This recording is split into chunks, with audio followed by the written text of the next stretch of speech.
unidade não significa que todos pensam iguais, mas que a diversidade do pensamento não prejudica a jornada. É possível você ter paz com as pessoas. Eu estou cansado de dialogar com calvinistas, dialogar com arminianos. A Assembleia de Deus tem uma defesa arminiana do seu pensamento soteriológico. E você pode ser um assembleiano, um batista, um metodista, um presbiteriano.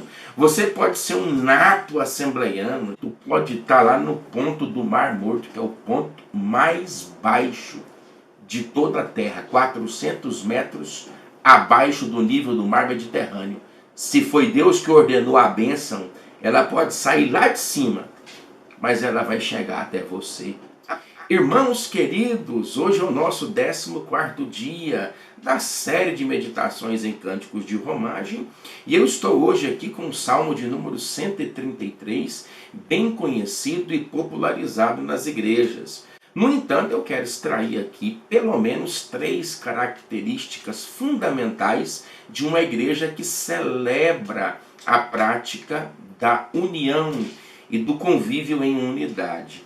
Dizer também que esse texto é um texto davídico. O Salmo 133, o 132 é uma incógnita, o 122, o 124, o Salmo de número 131 são textos davídicos dentro da coletânea de cânticos de romagens, que é exatamente do Salmo 120 ao Salmo de número 134. Lembrando também que estes textos são chamados ou popularmente conhecidos como Cântico dos Degraus, por causa da palavra halamote, e também cânticos de peregrinação, a julgar o fato de que todas as tribos de Israel, subindo a Sião, proferiam, meditavam nestes textos durante todo o seu translado da viagem. Lembrando também que nós estamos aqui correspondendo uma argumentação que diz que esses textos foram utilizados pelas comunidades de Judá e Benjamim que regressaram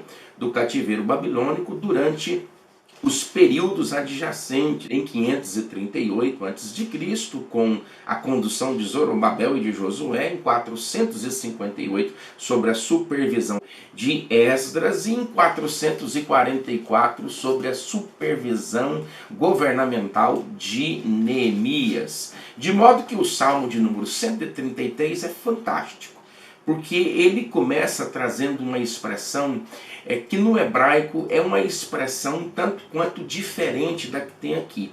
Nós temos aqui ou, que é uma expressão que determina certo tipo de entusiasmo, de satisfação, de gozo. E na verdade, a palavra que nós temos aqui no hebraico é a palavra rinei, e significa de fato prazer.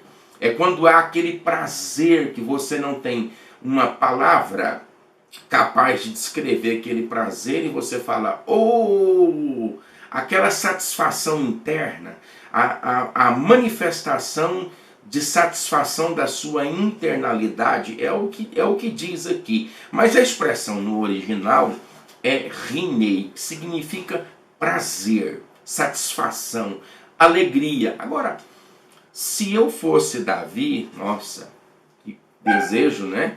Se nós fôssemos aqui nos colocar na posição de Davi, de fato é um grande prazer conduzir uma casa grande como a casa de Israel. E eu te explico por quê. Porque são 12 tribos que correspondem aos 12 filhos de Jacó. É claro que tem um acréscimo, a retirada aqui de José e a inserção de Efraim e de Manassés como tribos, lembrando também o fato de que Diná, filha de Jacó, não entra nessa contagem. Então você tem Ruben, Simeão, Levi, Judá, Gade, Zebulun, Issacar, Naftali, Dan. São 12 filhos que caracterizam as 12 tribos. E Davi não tinha prioridades governamentais em todas as 12 tribos. Pelo contrário, ele se deixa ser elegido rei da tribo de Judá. E vocês precisam levar em consideração também o fato de que havia sido deposto por Deus um rei que era de uma outra tribo, a tribo de Benjamim. Então não havia um diálogo entre os irmãos. Se você pegar o livro de Juízes, você vai perceber que havia discórdias dissensões. Não pense você que aquela igreja é cheia de discórdia, aquela família é cheia de discórdia. Discórdia entre familiares não é o propósito original, mas é possível. É possível que dentro de uma igreja existam discórdias entre os seus membros, agregados, congregados, entre os seus colaboradores. Então, havia discórdias entre as tribos, tanto é fato que Davi leva pelo menos 7 anos para conseguir a aquiescência de todas elas, o que me faz crer de forma indubitável que o Salmo 133, ele é escrito num período mais maduro do seu governo, talvez quando ele já tinha hegemonia, poder sobre todas as 12 tribos, desde as tribos de Judá e de Benjamim, que ficava bem no eixo central do território de Israel, como também as tribos de Zebulun, que ficavam nas campinas que margeavam o Jordão, pelo lado de lá, o lado de Cades Barneia. Então havia aquiescência governamental, e quando Davi se assentou em paz, convenhamos, irmãos, coisa boa é uma família em paz, coisa boa é uma igreja em paz, coisa boa é um casamento em paz, coisa boa é uma casa pacífica, onde filhos se respeitam, filhos respeitam pais e pais respeitam mães. Olha aqui, ó, Rinei, que prazer, ó, como é bom e agradável viverem unidos os irmãos. Ruben é diferente de Levi, que é diferente de Sacar, que é diferente de Dan, que é diferente de Naftali, que é diferente de Efraim, que é diferente de Manassés, mas as diferenças não são capazes de afetar a comunhão, porque Deus está no meio deles. Queridos, você é diferente dentro de um contexto religioso que você se congrega. Você pode ser um assembleiano, um batista, um metodista, um presbiteriano. Você pode ser um nato assembleiano, aquele apaixonado pelas convicções dogmáticas, pelas convicções doutrinárias. É possível você ter paz com as pessoas. Eu estou cansado de dialogar com calvinistas, dialogar com arminianos. A Assembleia de Deus tem uma defesa arminiana do seu pensamento soteriológico e apocalíptico. E aí, mas isso impede de você conviver com pessoas que pensam diferente? É claro que não, querido. Unidade não significa que todos pensam iguais, mas que a diversidade do pensamento não prejudica a jornada no processo da caminhada. Então dê glória a Deus, igual Davi, coisa boa e agradável é viverem unidos os irmãos. Agora, eu vou trazer aqui 3 características de uma igreja unida, de uma casa unida, de uma família unida, de um serviço, seja o que for. 3 características básicas, hein? Eu não sou muito fã de mensagem temática, mas eu vou colocar aqui. Primeiro, uma comunidade unida, vou colocar o termo comunidade, fica mais abrangente. Uma comunidade unida é uma comunidade saudável. Olha, é como óleo precioso. Esse ato é o ato de ungir. Só que ungir no hebraico significa dalsen. E dalsen no hebraico significa colocar na engorda. É a ideia de colocar na engorda. Por exemplo, quando Paulo dá o conselho a Tito, no capítulo 2 e no verso 1, Tito, eu exorto, conjuro-te que alimentes o povo com a sã doutrina. Sabe o que é a palavra sã doutrina? No original hebraico, é claro que ali usa-se a manuscritologia grega, mas por acaso, se tivesse sido utilizado uma proferência hebraica, seria rabari. Sabe o que significa rabari? Alimento saudável. Sabe que tipo de alimento é saudável? O alimento que não incha, mas que engorda. Colocar na engorda significa sã doutrina. É uma igreja saudável. Então, primeira base aqui para entrar aqui, qualquer que seja a saúde do corpo, de qualquer que seja, comunidade, família ou igreja, parte do princípio do alimento que ela está escutando. Queridos, que coisa maravilhosa, uma igreja unida é uma igreja saudável, é um elemento de comparação. é um elemento hiperbólico. É como óleo precioso, fala de dollar sign, que é o ato de ungir. E o que significa óleo em hebraico? Shemen. Aqui a expressão é kashmen, no sentido de sufixo premonial, de indicativo de atividade. Ou seja, o óleo precioso que desce. É uma atividade constante, a atividade de unção. Que tipo de igreja é uma igreja unida? Uma igreja saudável. Coisa complicada é quando você encontra irmãos que não conseguem lidar com as diferenças dos outros. Que coisa maravilhosa é quando a igreja é unida, avivada, cheia do poder do Espírito Santo de Deus. Olha a segunda característica, o qual desce para a barba de Arão e desce para a gola de suas vestes. Davi está recordando no presente dele um episódio de 5 séculos passados.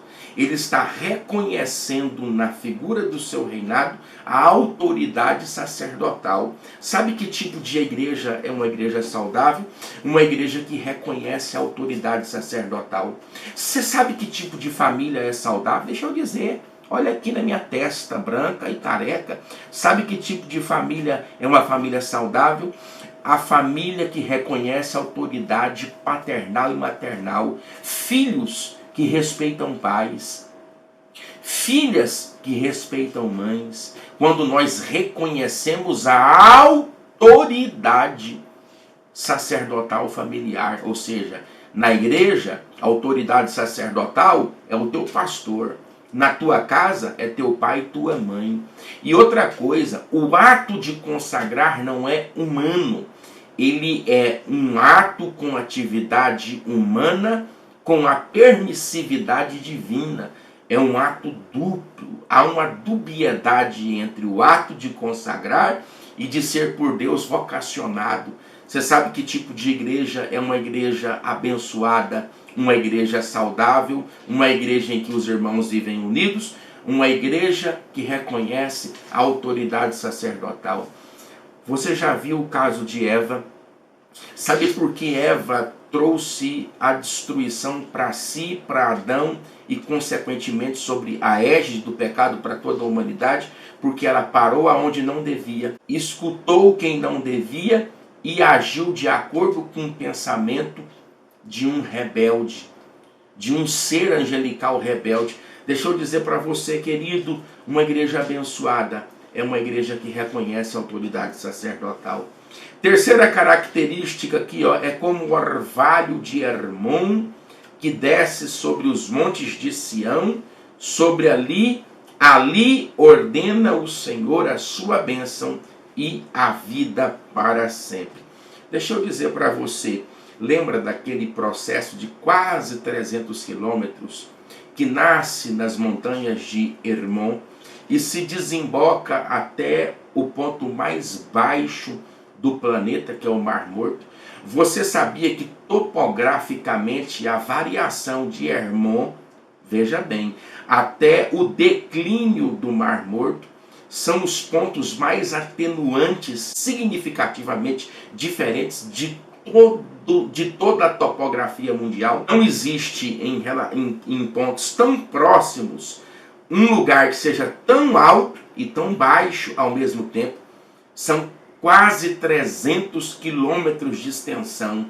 A bênção de Deus é ordenada lá em cima. Está aqui, figura de linguagem. Em Hermon, tem que entender um pouco de geografia bíblica.